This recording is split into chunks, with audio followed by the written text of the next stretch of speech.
I don't know where this policy has come from.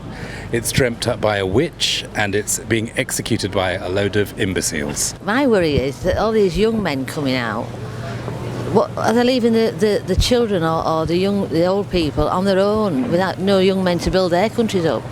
I've got far more in common with someone on a little boat coming across the channel looking to do some work than I have with some twat in the ivory tower, right? Should we be sending refugees to Rwanda? Absolutely not. I think it's inhumane beyond belief. I don't know where this policy has come from. It's dreamt up by a witch and it's being executed by a load of imbeciles. What do you make of the government's Rwanda plan? Disgusting, outrageous. Yeah, I think that covers it, really, doesn't it? Oh gosh, it's a big one. It's a difficult position that they're in, isn't it? What do they do? You know, they've got people coming into the country and nowhere to put them. I've just come out of prison after 19 years, yeah, and I admit I'm trying to be on the right path right now. You know, the fact of the matter is, I don't agree with anything that they're doing. They're not assessing them as individual people. What they're doing is they're assessing them as numbers, little babies, women who've lost their husbands in war or whatever. They'll come over here and like Britain should be at least trying a little bit, like, but welcome to Britain. Oh yeah, we've booked a plane ticket for you to go to Rwanda where there's ethnic cleansing, wars, all kinds of shit. Like, come on. I just really don't know where the country's compassion went. It's very much about gaining votes out of getting votes from people's fear that they've turned into essentially hatred. What is the solution to make other countries better so that they don't? My worry is that all these young men coming out, what are they leaving the children or the old people on their own without no young men to build their countries up? Like, this is Britain. I used to be proud of being British. Like, it's been took away a little bit. Like, I mean, my family came to this country from Trinidad in the 1950s. This is part of the Commonwealth, or used to be. This is the empire.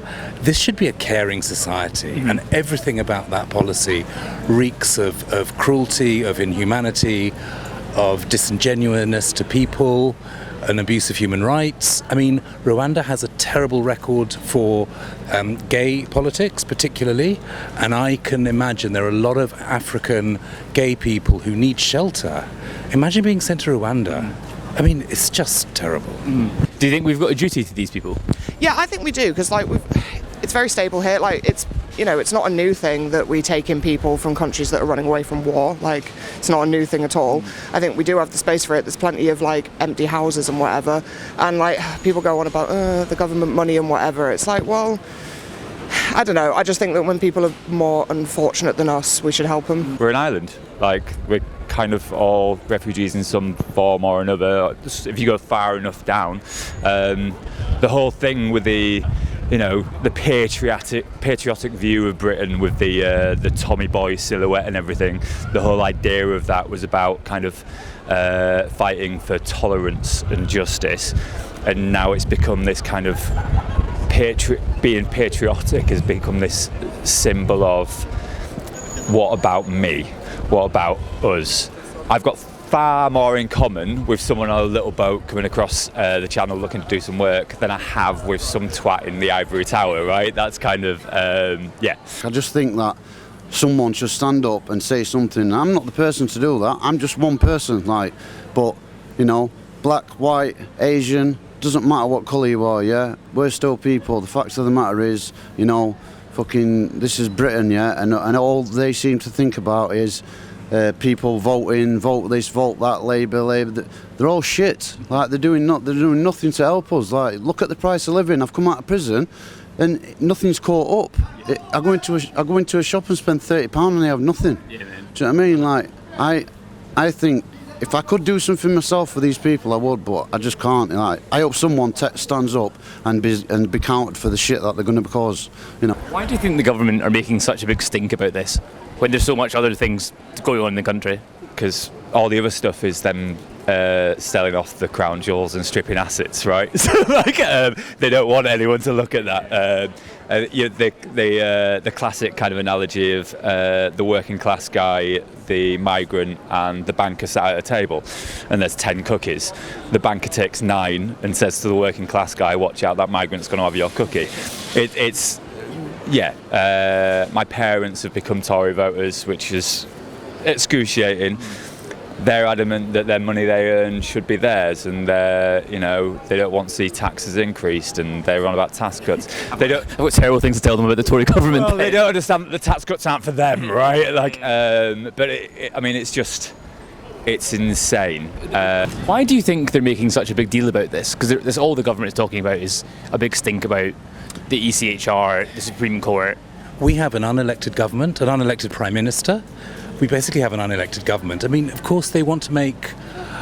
I think their interest is to appeal to the middle market, and is to appeal to what they. I think it's very cynical, actually, why they're using it, because they're basically fueling racism. They're basically fueling all sorts of things, homophobia. Yeah.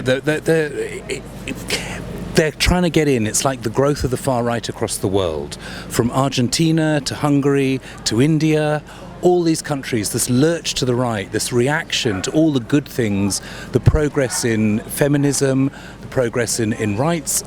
I think it's just a knee-jerk reaction to all of that. It's unlikely to be effective, even if it's what you wanted to do. Do you think it's something that the country should be doing?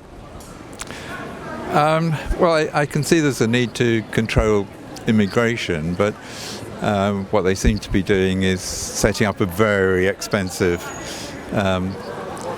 deterrent idea. I mean, the scheme's only going to take 200 and odd people if it ever gets off the ground, and probably that's immoral anyway, to be sending people to a different country. And we should be dealing with it ourselves. Do you think it is immoral then for the plan? Difficult to say what's immoral, isn't it? But where to draw the line? I think it probably is, and we should just deal with things within our own country that are our problem. Do you think we're regressing as a society? I really do, yes. I'm a child of the 80s. I remember fighting against apartheid, free Nelson Mandela being outside the South Africa House, and I think that people are less engaged. Well, I don't know. I'm not a young person anymore, but I sense that we were more engaged. I'm so pleased to see these big demonstrations recently. That's really good. But I am sorry to see the lack of kind of. Well, why would you vote? Yeah. You're voting for a bunch of clowns. Either side, so there you go. So I don't blame people for doing it.